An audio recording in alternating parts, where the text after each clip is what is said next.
I took the Kamchatka day trip support job because the tour company paid extra if you rode along and kept their old diesel from dying in the middle of nowhere.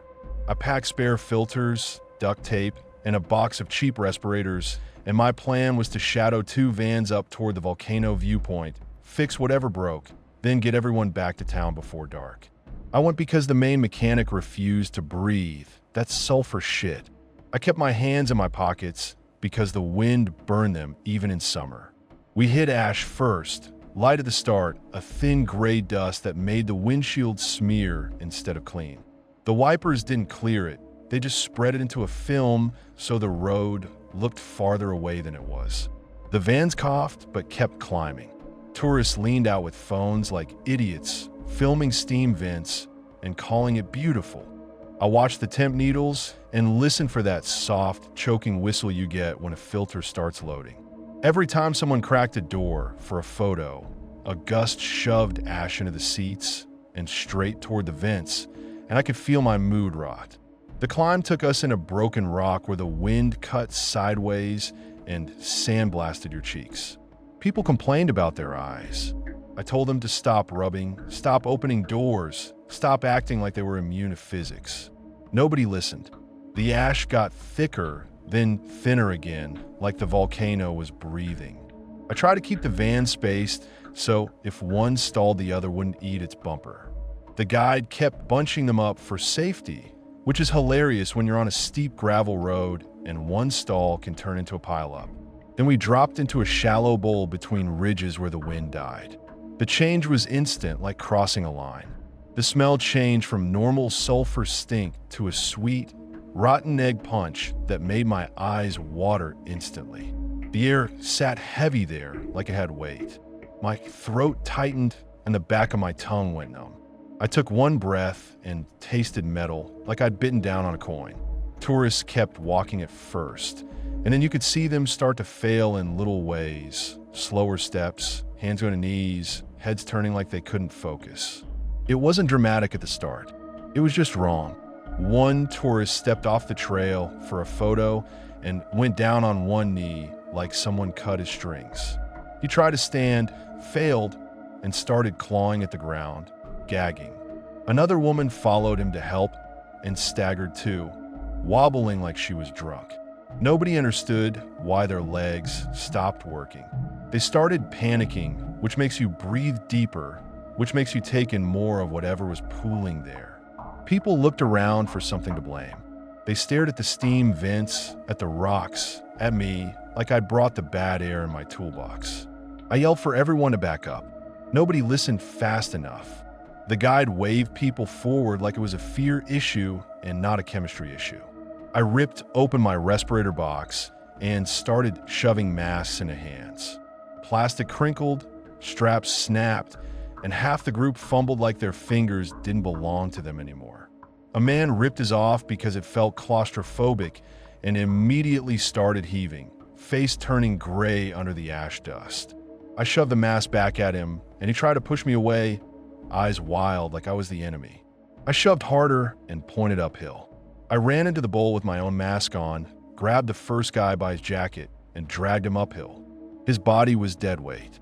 His fingers kept scraping at the dirt like he was trying to burrow away from the air.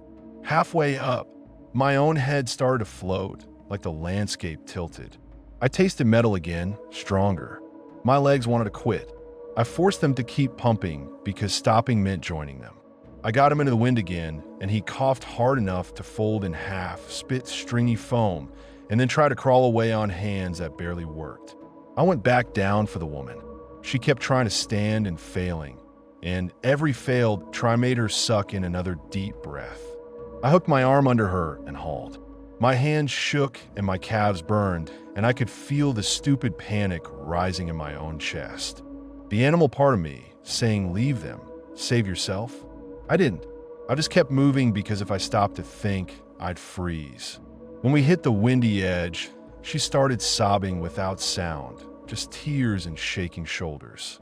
We got them out of the low spot and the wind hit again, thinning the gas. People sat on rocks coughing and crying, some laughing in that hysterical way that makes you want to slap them. A kid kept yanking his mask off to talk, and his mom kept slapping it back on his face, both of them trembling. The guide started blaming me for not briefing people like a 10-minute pep talk beats invisible poison. I told him to shut the fuck up and move bodies farther uphill. He kept trying to talk over me, so I grabbed his radio, killed it, and shoved it back in his chest. It forced him to use his hands for once. He squared up like he wanted to argue and then thought better of it because his lungs still weren't working right. Then the vans started dying. Ash choked the air intakes while we were busy not suffocating. Engines stumbled, then stalled one by one. The first van shuddered and died right as tourists started clustering around it, and the second surged like it was drowning.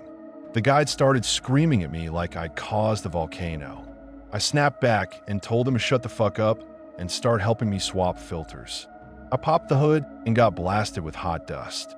The filter came out like a brick, packed so tight it held its shape. I slammed a spare in, taped a split hose, tightened clamps, and cranked until it caught. Tourists crowded close, filming, asking if we were safe now, like there's a switch for that. I shouldered them back because I needed room to work and I didn't have the bandwidth to be polite. The second van refused. Starter clicked weak, battery dead from cold and abuse.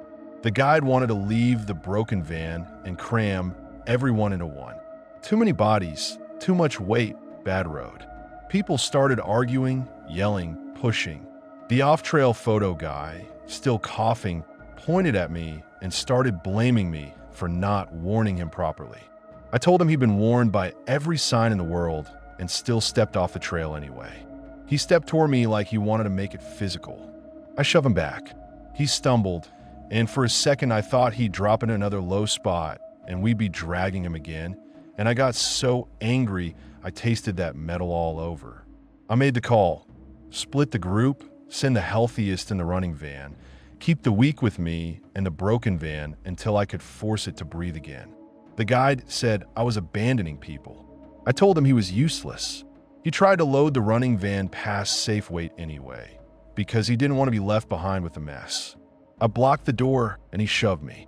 I shoved back harder and we both nearly went down in the gravel. For a second I saw it clear as day. If I slipped and cracked my head, these people would stand around filming while I choked. I hooked jump cables from the running van's battery to the dead one and let it idle to feed charge. While it charged, I tore the intake apart and scraped Ash out with a screwdriver, hands numb, ash grinding under my nails. Every time the wind dropped, my stomach clenched, expecting that sweet, rotten smell again. I kept my own mask on even when it fogged because I didn't trust the air anymore. After almost an hour, the dead van finally cranked. It sounded sick, but it ran. We rolled downhill slow, no hero shit, just coughing in silence and tires grinding ash. 2 tourists stayed sick for days. One of them, middle-aged guy who'd insisted on the off-trail photo, blamed me for not warning him properly. The company backed him because it's easier to blame a mechanic than a volcano. I got fired. I also got a text from the woman who went into the bowl to help him. She wrote one line. She still can't climb stairs without getting dizzy. I keep thinking about that low, windless bowl, how fast the air turned into a trap, how everyone wanted a single villain when the real one was invisible and patient.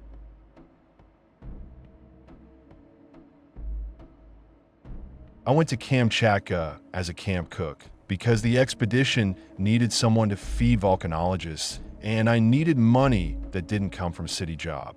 I packed bulk food, a stove, and a big knife, and my plan was to stay near base camp, boil water, keep everyone fed, and not wander into places I didn't understand. I went with the supply truck and got dropped with the rest of the crew. I kept telling myself I was support, not the one in danger. The camp sat in a valley that looked calm, gray gravel, braided streams, steam drifting in thin threads from vents higher up. Calm as a lie out there. Everything is loose. I set my kitchen tarp, jammed stove legs into grit, and stacked crates like that could put order on a place that doesn't give shit. The team treated it like a field trip. They talked tremor readings like it was a sports score. One guy kept calling the vents cute. Another kept joking that the smell was free spa. They'd come back with wet gloves and bright eyes and ask what was for dinner like this was a campground. I kept answering because that's the job, but inside I kept thinking, you people talk like the ground is furniture. The tall one with the hard drive case pissed me off the most. He parked gear down by the stream because it was flat there and he didn't want to climb. I told him twice to move it uphill. He smiled at me like I was a kid worried about puddles, then did nothing. One of the techs backed him up, saying the stream was stable. Stable, in a valley made of ash and broken rock. The second night, the weather rolled in fast. The sky went dull and heavy, wind pushing cold air down the valley like someone opened a freezer door. People still wandered outside, checking sensors, shining lights at the slopes, acting like the mountain was a patient on a table.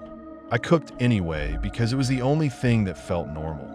They'd standing up, shivering, still talking about signals. They sounded excited. That pissed me off. You don't get excited around something that can erase you. Rain started after midnight, hard and cold. It hammered the tent roof and turned the air to mud. I woke up to a low rumble that wasn't thunder. It was constant, like a truck idling directly outside my ear. The tent fabric trembled like a drum skin, and my stomach did that drop where you know before you know. Then someone screamed. I shot out, headlamp crooked, because my hands were already shaking. Rain slapped my face. My boots sank in wet ash. The beam hit the kitchen first. Fuel cans, my knife, a pot still crusted from dinner. Then climbed the valley wall and my brain just stalled. The whole slope was moving, not rocks falling one by one. The wall itself sliding, a dark sheet of wet ash and stone folding into the stream bed. It looked like the mountain liquefied. The stream didn't rise like normal runoff.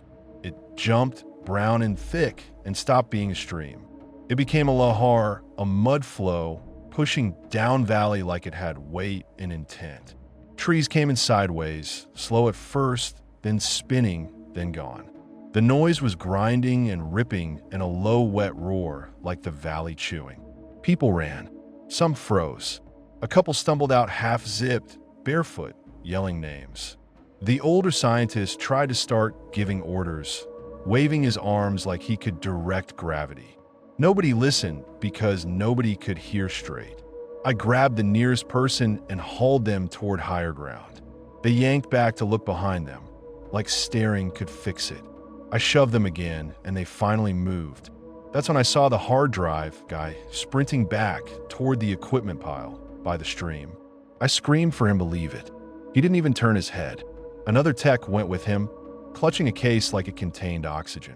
I took a few steps after them, slipped hard, caught myself in the ash, and felt my knee flare with pain. The rumble grew into a roar and the ground under the tents started to tremble, not from eruption, from mass slamming down valley. I got up limping and went for bodies instead of boxes.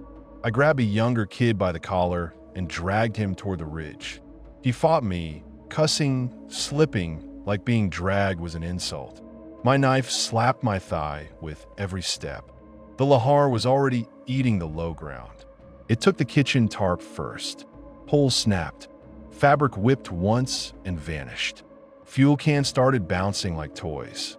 Food crates tipped, floated for a stupid half second, then smashed and burst, cans rolling in the brown like dice. Two people started screaming at each other about the radios and the generator, like we could negotiate with a mud flow. One of them tried to run back downhill anyway. I snapped and shoved him hard enough that he went down on one knee. He looked up at me with pure hate, like I was the problem.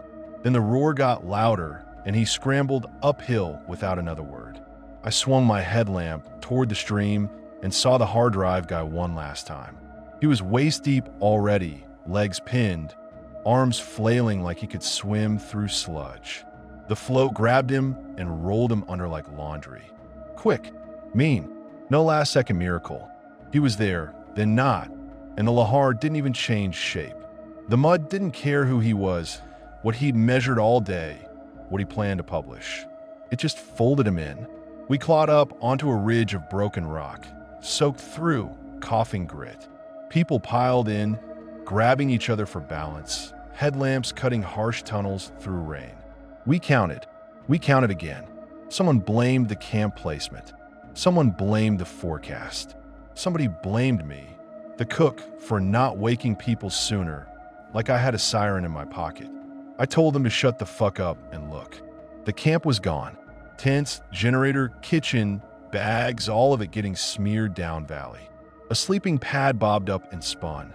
A bright dry bag flashed once like a signal, then got dragged under. Steam still drifted from vents higher up, calm as ever. The roar moved farther away and left this awful quiet where every breath sounded too loud. When the adrenaline ran out, people started shaking so hard their teeth clicked. One guy sat down and kept muttering about his samples in the lower tent. Samples? Like the valley gave a shit about his samples. I stood over him until he got up, because if he stayed sitting, he'd either freeze or start walking downhill again. Rescue didn't come for 2 days because helicopters couldn't fly in that weather. The radio crackled, then died. We had what we carried, and whatever didn't get soaked into uselessness. We rationed snacks, chewed dry crackers until they turned to paste, drank careful sips, and still felt thirsty because our mouths stayed open. I had a couple frozen sausages in my pack, men as backups, and my big knife. I sliced them on a flat rock, hands numb, and fed grown adults who couldn't stop trembling. I couldn't sleep. Every time I closed my eyes, I heard that grinding again and felt the ridge under me shiver, even when it didn't. I kept my knife in my hand like that made sense, like steel could cut mud. Nobody said the missing guy's name after the first hour. At some point, one of the volcanologists tried a lecture again, explaining lahars like this was a classroom, and another guy snapped and told him to stop talking and start being useful. It almost turned into fists. I stepped between them and shoved them apart, because fighting on a ridge in freezing rain is just another way to die stupid. By the second night, people snapped at each other over nothing, because fear needs somewhere to go. Someone accused someone else of wasting time earlier. Another said the scientists knew this could happen and didn't warn the rest of us. One of the volcanologists fired back that nobody forced us to come like that made it okay. I watched them tear into each other with wet, shaking mouths, and I realized how fast a team turns into a pack, how fast blame becomes warmth. I kept moving people farther from the edge whenever they drifted down, kept counting heads like numbers could hold the missing guy in place. When the weather finally broke, it didn't feel like relief. It felt like the valley took a breath. The helicopter came in low, blades chopping mist, and the noise hit my chest like a punch. We ran to the pickup point like our legs belonged to someone else. I nearly fell because my knee was fucked, but I kept moving because nobody was going to carry me. The pilot looked down at the valley and said it changed. He was right. It wasn't our camp anymore. It was a scar smeared fresh over old rock. Back home, people wanted the story neat. They wanted a lesson, a clean ending, a way to file it away, so they could sleep. I can't give them that. All I have is the sound of the slope moving in the dark and the way adults can argue about gear while the ground eats them. I still think about the guy who went back for equipment, how the mud rolled him like meat, how quick a living landscape turns you from a person into debris.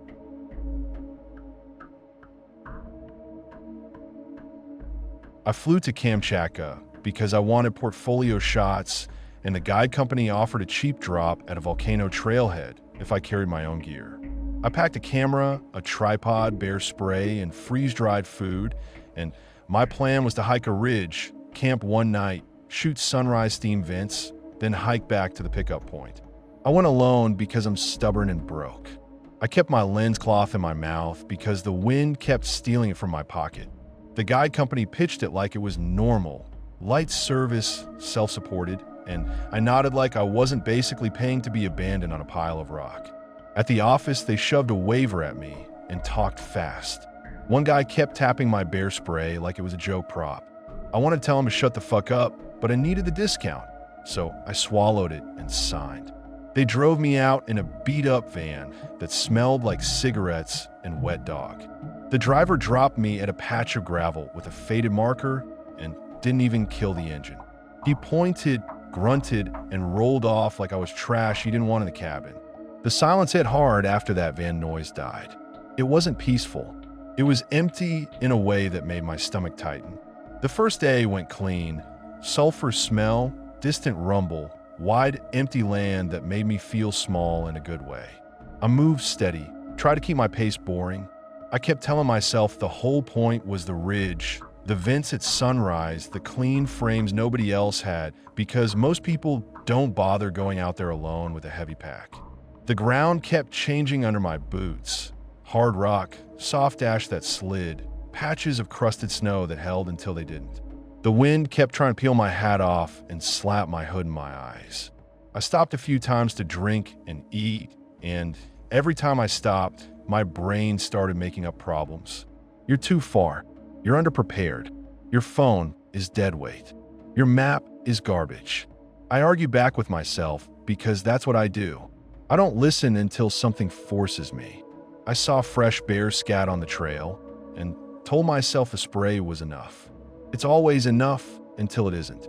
The scat looked wet, full of berries and hair, like it had been dropped an hour ago. I remember staring at it and feeling annoyed, like the bear had personally left me a message.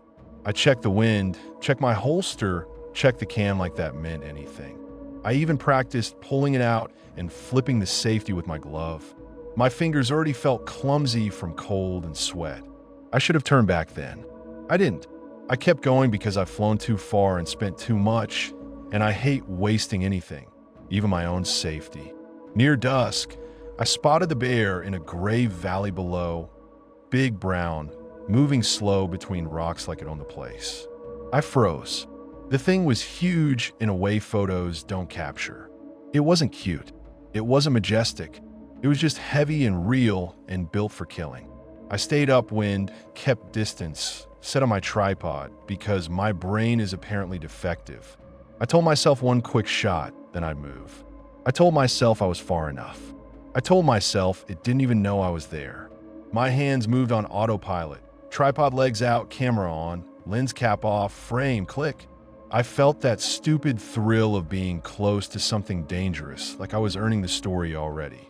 The bear lifted its head and looked straight at me. Not curious, not startled, locked on. My skin went tight. It wasn't scanning the valley.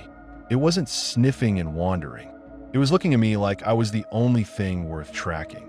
I backed up. The ash slope under my boots slid in soft sheets, making that whisper sound that tells everything around you exactly where you are. The bear started climbing. It didn't charge. It just committed, steady and terrifying, because a slow approach means it expects to win. I yanked the camera off the tripod so fast the quick release bit my palm. I stuffed it into my bag wrong. I tried to move without making noise, which is a joke on that surface. Every step slid and scraped. The bear kept coming. The distance stopped feeling like distance. It felt like a timer. I reached for my spray and realized the can was cold-soaked and stiff. My glove slipped. I fumbled it, caught it, and heard the bear huff closer. That huff wasn't loud. It was worse than loud. It was calm, like it was already sure of the ending. There was no tree to climb, no boulder big enough to hide, just gray, open ground and a predator closing distance like it was counting steps. I tried to peel the safety tab back, and my fingers didn't cooperate.